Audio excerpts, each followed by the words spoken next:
Hello, नमस्कार मेरे प्यारे प्यारे बच्चों। आपका एक बार फिर से स्वागत है आपके खुद के channel project Y online classes में।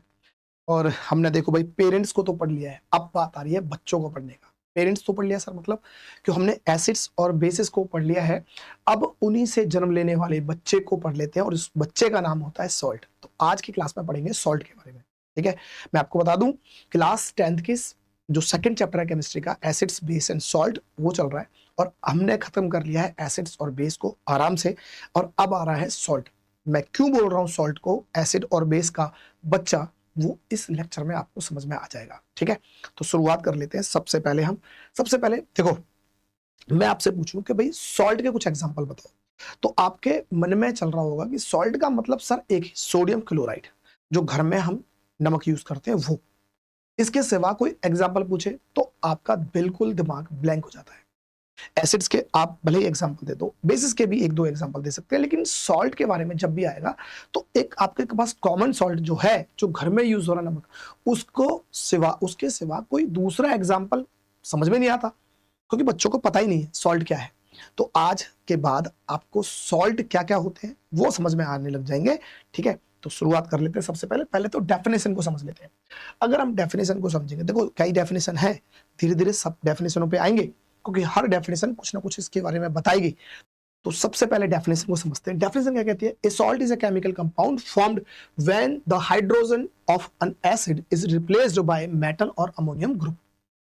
इसको समझने के लिए एक बार समझ लेते हैं। देखो क्या है, ये तो हमने पढ़ लिया, लेकिन समझते क्या है। जैसे कहने का मतलब ये कहता है, अगर मेरे पास कोई एसिड है, ठीक है जी, एसिड है, और उस एसिड में से मैं अगर को हाइड्रोजन को रिप्लेस कर देता हूं, किसके साथ?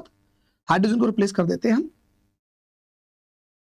किसी मेटल के साथ या अमोनियम ग्रुप के साथ। ठीक है, ग्रुप के साथ अगर ऐसा कर देते हैं हम, ग्रुप है भाई, ऐसा कर देते हैं, तो जो आने वाला सब्सटेंस होगा उसी को हम सॉल्ट बोल देंगे भाई। ठीक है, ये बात समझ में आ गई? उसी को हम सॉल्ट बोल देंगे। ये मेरे पास चीज है, ये जो लाइन समझाने की कोशिश कर रही है, ये कर रही है सर, ये तो समझ में आ गया, लेकिन एक एक दो एग्जांपल देके दिखाएंगे क्या? बिल्कुल दिखाऊंगा भाई, बिना एग्जांपल के तो बात बनेगी ही नहीं। चलो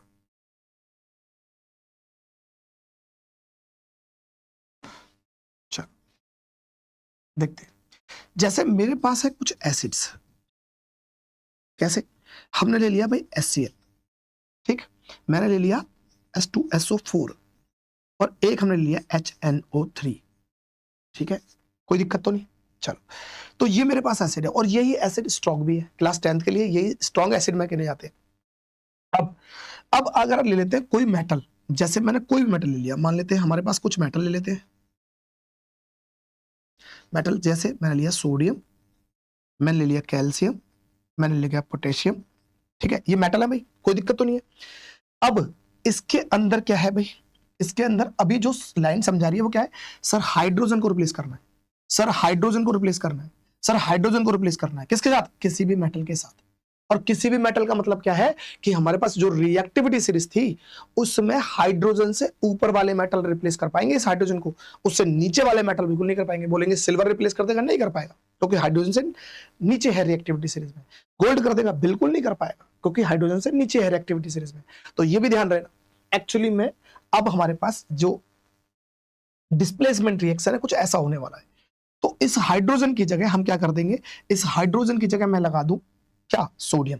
तो मैंने कहा ये सोडियम है और बचा क्या था? क्लोरीन है, तो ये क्लोरीन लगा दिया। क्या लगा दिया? क्लोरीन। और ये निकलने वाला, इसी को हम सॉल्ट बोलते हैं। क्या बोलते हैं? सॉल्ट। क्या ये बात समझ में आई? ये लाइन ये समझाना चाह रही है। इधर से देखते हैं, सर इधर से हाइड्रोजन हटा दिया जाए और अगर मान लो सोडियम लगा दिया जाए, सोडियम लगा दिया भाई, और यह इधर क्या बचा था? सल्फेट बचा था। क्या बचा था? सल्फेट। सल्फ्यूरिक एसिड में से सल्फेट बचा था। क्या इतना कहना सही होगा? तो सर नहीं, इसे थोड़ा सा हम करते हैं मॉडिफाई। कैसे करेंगे? देखो समझना, सोडियम के पास चार्ज होता है +1 और सल्फेट के पास होता है -2। अगर मैंने कहा था जब भी अलग अलग होंगे तो आप इन्हें ऐसे कर दो। कैसे कर दो? उल्टा। इसके पास 1 था, इसके पास 2 था, ऐसे कर देंगे तो यहां लिख दो 2 और 1 लिखने की जरूरत नहीं है। तो ये बन गया सोडियम सल्फेट, और ये भी क्या है? एक तरह का सॉल्ट है। अब ये क्यों करते हैं ऐसा, वो भी आज की क्लास में समझ जाएंगे। क्यों? क्योंकि भाई ये उल्टाने वाला चीज तो उन लोगों के लिए जिनके पास कॉन्सेप्ट समझ में नहीं आ रहा, बस उन्हें कैसे तरह से समझा दो। पर अगर आज के बाद अगर आपको कॉन्सेप्ट समझ में आ जाएगा आज की वीडियो के बाद, तो उसके बाद समझ में आ जाएगा ये हम ऐसा कर क्यों रहे। ठीक है, अब मैंने कहा कि चलो एक काम करते हैं, इस बार हम देख लेते हैं नाइट्रिक एसिड के साथ। तो नाइट्रिक एसिड के साथ अगर मैं ये कर देता हूं, रिएक्शन करा देता हूं, जैसे मान लो किसके, जैसे मैंने ये कर दिया कैल्शियम के साथ कर दिया, तो कैल्शियम मैंने मेटल ले लिया और ये मेरे पास क्या है, नाइट्रेट। ठीक है भाई, पर ध्यान देना इसके पास +2 है और इसके पास -1 है। जब +2 है -1 है तो हम इधर लिख देंगे, और जब लिखेंगे तो पूरे पे लिखेंगे भाई, इसके या लिख देंगे 2। ये बन गया कैल्शियम नाइट्रेट, और ये सारे के सारे सॉल्ट है। आप इनमें से कोई भी मेटल इनके हाइड्रोजन हटाने के बाद निकाल के लगा चिपका दो, रिप्लेस कर दो, और जो निकलने वाला होगा वो सॉल्ट होगा। क्या इस लाइन का मतलब समझ पाए? तो आज के बाद अगर आपको कुछ ऐसा दिखाई दे, मतलब कि अगर किसी भी एसिड में से हाइड्रोजन को रिप्लेस कर दिया जाए किसी मेटल के साथ, हाइड्रोजन को बदल दिया जाए किसी मेटल के साथ, तो जो निकलने वाला, जो बनने वाला सब्सटेंस होगा वो क्या कहलाएगा, सॉल्ट कहलाएगा, लवण कहलाएगा, नमक कहलाएगा। ठीक है, तो अब तो क्लियर है, अब तो समझ पाए ये लाइन। ठीक है, आगे देखते हैं। अब ये जो लाइन है ना भाई, ये बड़ी जबरदस्त है, ये आपको प्रॉपर समझा पाएगी कि सॉल्ट होता क्या है, उसके बारे में बहुत कुछ बता देगी। इस लाइन को समझते हैं, तो इसमें कुछ ब्रेक्स हैं, उन ब्रेकों को समझते हैं। जैसे salt are ionic compounds, salts are क्या है, आयोनिक कंपाउंड्स है। आयोनिक कंपाउंड्स है तो वो क्या होते हैं वो हम समझेंगे। दूसरा, ठीक है, formed when an acid react with base, तो एसिड के साथ रिएक्ट करता है बेस, तब जाके बनता है। इन अ न्यूट्रलाइजेशन रिएक्शन, ये हमें पता है न्यूट्रलाइजेशन रिएक्शन होता है कब, जब एसिड और सॉल्ट बनते हैं। दे आर इलेक्ट्रिकल न्यूट्रल, इसको समझेंगे, इलेक्ट्रिकल न्यूट्रल है। ठीक है, ये चीज है समझने वाली। तो ये जो छोटी सी लाइन है ना, ये आपको बहुत कुछ बता देगी सॉल्ट के बारे में। जैसे फिर दोबारा से पढ़ते हैं, एक साथ पढ़ते हैं। Salt are ionic compounds formed when an acid react with base in a neutralization reaction, they are electrically neutral, meaning they carry no overall charge. इन सबको समझते हैं शुरुआत से। कैसे, देखो मैं कहता हूं कि भाई पहले हम एसिड और बेस ले लेते हैं। मान लो कोई एसिड बेस ले लिया मैंने, लिया ये ले लिया मैंने HCl, ठीक है, और बेस ले लिया मैंने कौन सा, मैंने लिया NaOH। ठीक है भाई, बेस ले लिया, एसिड ले लिया और बेस ले लिया, ये एसिड था और ये मेरे पास बेस था। अब तक हम इतनी चीज तो समझ चुके हैं। अब इन दोनों के रिएक्शन से जो निकलने वाला सॉल्ट होगा, क्योंकि मैंने कहा था ये पिताजी है हमारे, और मतलब सॉल्ट के ये पिताजी मान लेंगे, एसिड को पिताजी मानेंगे और बेस को माताजी मान लेंगे। ठीक है, अच्छा, अगर मैं गौर से देखूं तो हमने एक चीज और समझी थी कि जो इसमें कटाइन एनाइन ढूंढ रहे हैं, हाइड्रोजन कटाइन है और क्लोरीन क्या, अनाइन है। कटाइन अनाइन क्या होते हैं, जिन पर प्लस का चार्ज आ जाए उसे कटाइन बोलेंगे, जिन पर नेगेटिव चार्ज आ जाए तो वो अनाइन बोलेंगे। तो यहां पर कटाइन, सोडियम पे प्लस का चार्ज होता है कटाइन, हाइड्रोक्साइड पे नेगेटिव चार्ज होता है तो अनाइन। ठीक है, अब इन्हें अगर मैं देखूं तो इसका कटाइन इस वाले के अनाइन के साथ, ये दोनों रिएक्शन कर रही है। ठीक है, और इसका अनाइन इसके कटाइन के साथ, इन ये दोनों रिएक्शन करेंगे। अगर मैं देखता हूं इसका कटाइन इसके अनाइन के साथ रिएक्शन, तो यहां पर सोडियम और यहां क्लोरीन, तो सोडियम लिख दो, पहले लिख दो सिंपल सा ऐसे ही, सोडियम और क्लोराइड लिख दिया, कोई दिक्कत तो नहीं। इस पर चार्ज +1, इस पर चार्ज -1, इस पे चार्ज +1 और इस पे -1। ठीक है, अच्छा, जब चार्ज बराबर होते हैं, मैंने कहा बराबर है तो कुछ लिखने की जरूरत नहीं होती है, वो समझते हैं कि क्यों नहीं लिखते हम। उसके बाद अगर इन दोनों को देखें, इस वाले को, इसमें H और ये OH, देखो वाटर जो बनता है वो कैसे बनता है, वो बनता है H+ और OH नेगेटिव, इन दोनों को मिलाकर हम बोल देते हैं वाटर। ठीक है, ऐसे बोल सकते हैं, तो यहां बन जाएगा वाटर, कोई दिक्कत नहीं। चल, अब ये बात तो समझ में आ गई हमारे पास कि ये क्या है, एसिड है, ये बेस है। रिएक्शन करने के बाद हमारे पास आएगा सॉल्ट और साथ में आएगा वाटर, पानी। ये हम बहुत बार कर चुके हैं, कोई दिक्कत नहीं है, लेकिन आज की इस वीडियो में भी सॉल्ट को समझाना है तो जरूरत पड़ रही है, तो इसलिए लिख रहे हैं। तो ये लाइन समझ में आई कि भाई एक एसिड और बेस रिएक्ट करते हैं, न्यूट्रलाइजेशन रिएक्शन बनती है, तो उसका एक ये बन रहा है हमारे पास, सॉल्ट बन गया, ठीक है ये। लेकिन अगर आयनिक कंपाउंड्स के बारे में बात करें तो आयनिक कंपाउंड्स हम कब बोलते हैं, जब इलेक्ट्रॉन के ट्रांसफर होने के कारण कोई कंपाउंड बनता हो। इलेक्ट्रॉन्स के ट्रांसफर होने का मतलब सर, अगर किसी पर अगर चार्ज आ जाए, ये हम बोल सकते हैं चार्ज आ जाए। चार्ज कब आता है, किसी चीज पर अगर इलेक्ट्रॉन ज्यादा हो जाए, अगर किसी पर अगर इलेक्ट्रॉन ज्यादा हो जाएंगे तो इसका मतलब उस पर नेगेटिव चार्ज आ जाएगा, क्योंकि इलेक्ट्रॉन नेगेटिव है और नेगेटिव ज्यादा होने का मतलब नेगेटिव चार्ज। अगर नेगेटिव चार्ज आ गया तो उसे बोलेंगे अनायन, और अगर इलेक्ट्रॉन कम हो जाए तो उस पर चार्ज आता है प्लस का और उसे बोलते हैं कटाइन। अनाइन कटाइन समझ पाए? तो यहां पर भी क्या था, ये कटाइन था, ये अनाइन था, ये कटाइन था, ये अनाइन था, और लास्ट में क्या मिल रहे हैं कि कटाइन अनाइन मिलकर एक कंपाउंड फॉर्म कर रहे हैं, और ये है वो कंपाउंड। तो कटाइन अनाइन मिलकर अगर कोई कंपाउंड बनाए तो उसी को बोलेंगे आयनिक बॉन्ड। क्या बोलेंगे? आयनिक बॉन्ड या आयनिक कंपाउंड। क्या बात समझ में आई? ये वाली क्लियर हुई? क्योंकि जब भी हम देखेंगे कोई सॉल्ट होगा तो उसमें कटाइन और अनाइन मिलेंगे। क्या मिलेंगे? कटाइन और अनाइन मिलने के बाद एक कंपाउंड बनेगा, उसी को हम सॉल्ट बोलेंगे। ये ऐसा था, लेकिन इनके साथ भी शर्त है। इनके साथ शर्त क्या है वो भी अभी समझते हैं थोड़ी देर में। पहले इतनी बात समझ पाए, आयनिक बॉन्ड, ठीक है, ये वाली बात समझ गए और ये वाली बात समझ गए। अब बोल रहे हैं दे आर इलेक्ट्रिकली न्यूट्रल। ये इलेक्ट्रिकली न्यूट्रल का क्या मतलब है?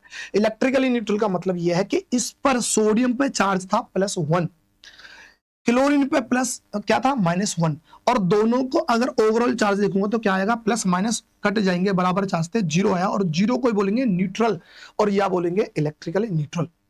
तो चार्ज इन पर कोई नहीं होता। अगर मैं सोडियम क्लोराइड को हाथ लगाऊं तो करंट नहीं लगेगा। क्या बात समझ पाई? क्या ये बात समझ पाई? अगर नहीं समझ पाए तो इस एक और एग्जांपल देखते हैं। जैसे इसे मिटा देता हूं, एक और देखते हैं।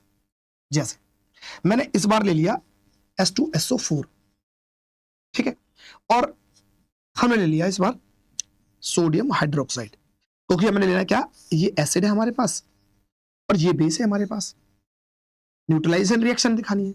अब देखते हैं भाई, अगर देखते हैं तो अब मैं ये बोलता हूं कि इस पर है कटाइन, इस पर है अनाइन, ये कटाइन और ये अनाइन। तो पहला ये कटाइन इस अनाइन के साथ और ये अनाइन इस कटाइन के साथ मिलेगा, तो ये कटाइन और ये अनाइन ले लेता हूं। चलो, मैंने लिया यहां पर ये सोडियम और यहां पर लिया सल्फेट, इतना लिख दिया। अगर गौर से देखें तो इस पर चार्ज होता कितना, +1। समझना, ये हम यहां पर लिखते क्यों हैं वो समझ लेना, क्योंकि वो समझ में आ जाएगा तो आप समझ जाओगे कि हम यहां पर ये दो जो हमारे सबस्क्रिप्ट होता है हम वहां पर क्यों लिखते हैं। यहां पर क्या होगा, यहां पर चार्ज है +1 और यहां पर क्योंकि सल्फेट में -2 का चार्ज होता है। अब मुझे बताओ क्या ये न्यूट्रल हो पाए? क्या ये +1 -2 से पूरा कैंसिल आउट हो जाएगा? क्या ये -2 +1 से कैंसिल आउट हो जाएगा? सर +1 तो कैंसिल आउट हो जाएगा, लेकिन -2 में से रह जाएगा फिर भी, क्योंकि इसका ओवरऑल चार्ज क्या आना चाहिए, 0 आना चाहिए। क्या 0 बन रहा है? सर नहीं, +1 अगर -2 में से जाएगा तो -1 बनेगा, +1 तो नहीं।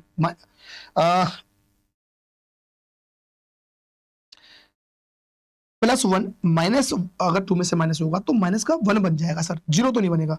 अगर 0 नहीं बनेगा तो फिर क्या करेंगे हम, अब इसे 0 बनाने के लिए कोशिश करेंगे। वो कैसे हो सकती है सर? एक काम करते हैं, ये -2 है ना, इसे खत्म करना है। इसे हम खत्म कर सकते हैं, कैसे कर सकते हैं कि अगर इस +1 वाले को 2 से मल्टीप्लाई कर दें, क्योंकि जैसे 2 से मल्टीप्लाई करेंगे तो ये हो जाएगा +2 और ये था -2, और जैसे ही होगा तो माइनस प्लस की बराबर वैल्यू आने पे कट जाती है और 0 आ जाएगा, और तब बनेगा ये इलेक्ट्रिकल न्यूट्रल, कोई भी चार्ज नहीं होगा।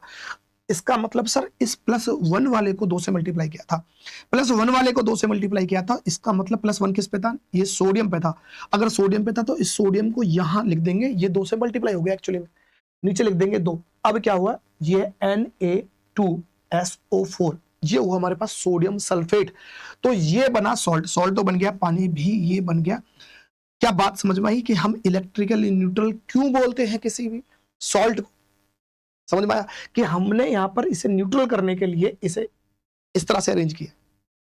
यही बात मैं बोलता था कि भाई अगर चार्ज अलग अलग दिखाई दे तो ऐसे कर दो, इस पे +1 इस पे 2, ऐसे कर दोगे तो इस पे 2 आ जाएगा, इस पे 1 आ जाएगा। क्या बात समझ में आ गई? ये चीज है भाई। तो क्या हम ये दे आर इलेक्ट्रिकली न्यूट्रल का मतलब समझ पाए कि इन पर कोई चार्ज नहीं है। इस पर माइनस प्लस 1 2 था, इस पर माइनस 2 हो गया, और प्लस माइनस जब बराबर की वैल्यू होती है तो कट जाती है, जीरो चार्ज आ जाता है, और जीरो का मतलब न्यूट्रल। ये बात तो क्लियर हो गई ना?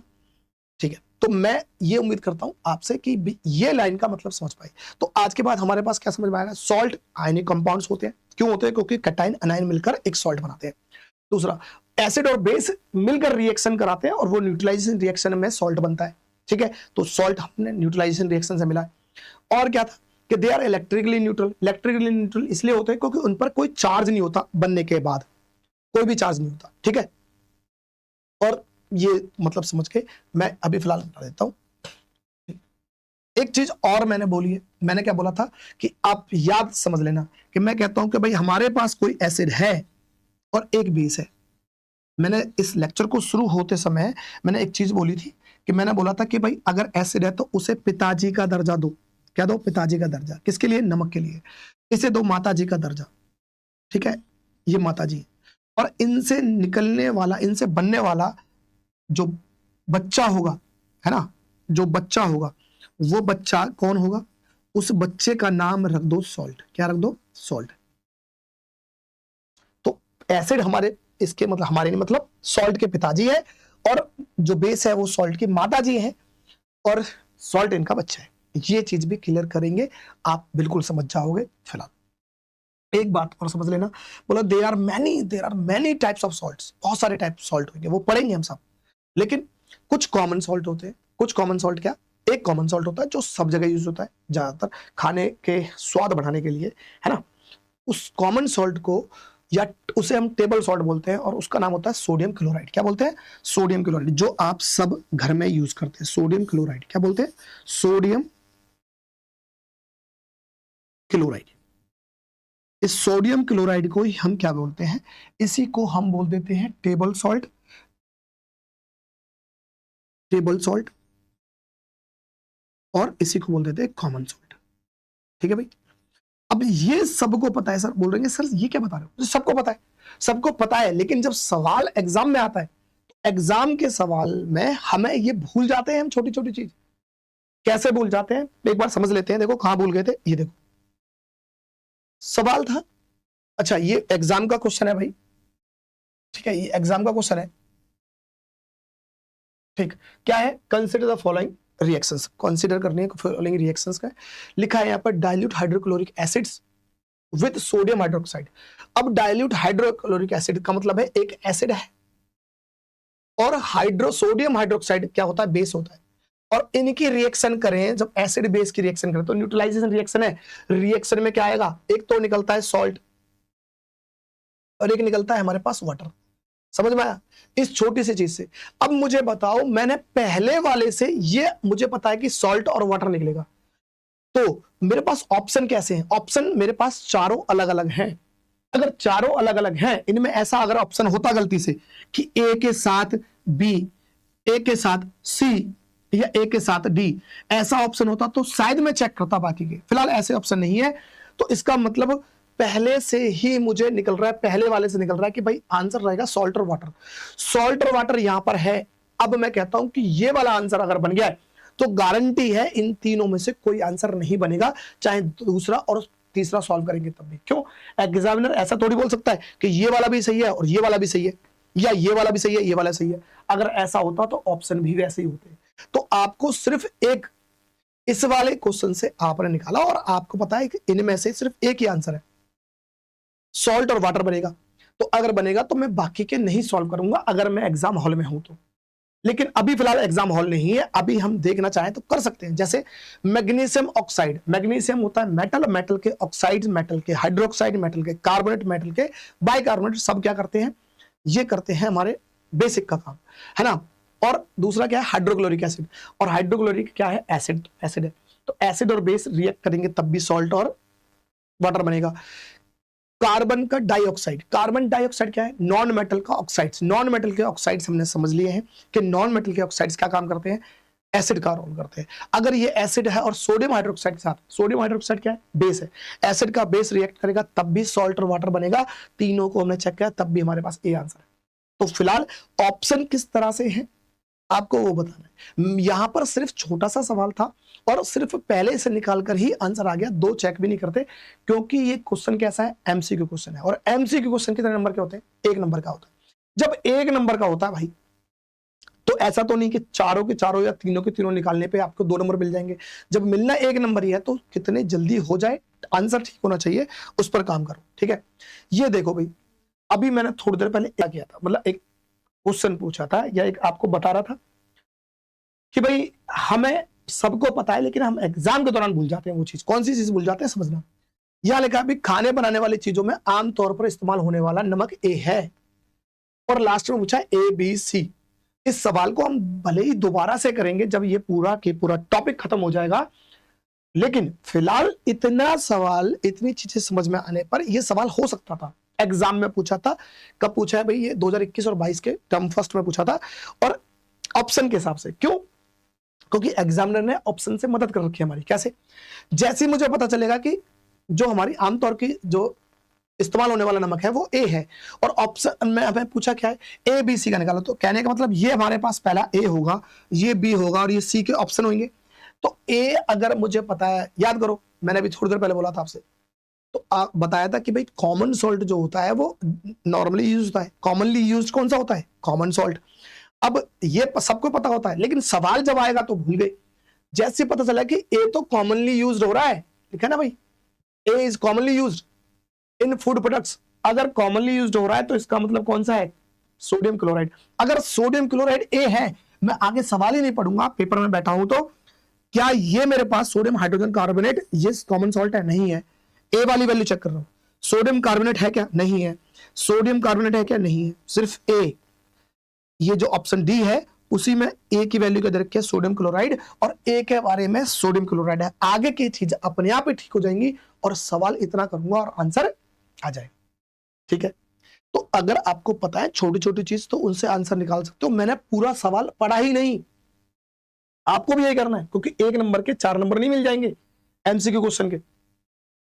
बाकी इस सवाल को हम एक बार और करेंगे जब हम पूरे एसिड बेस सॉल्ट को समझ लेंगे, क्योंकि उसके बाद की कहानियों से आपको एग्जैक्ट क्लियरिटी मिल जाएगी, ठीक है।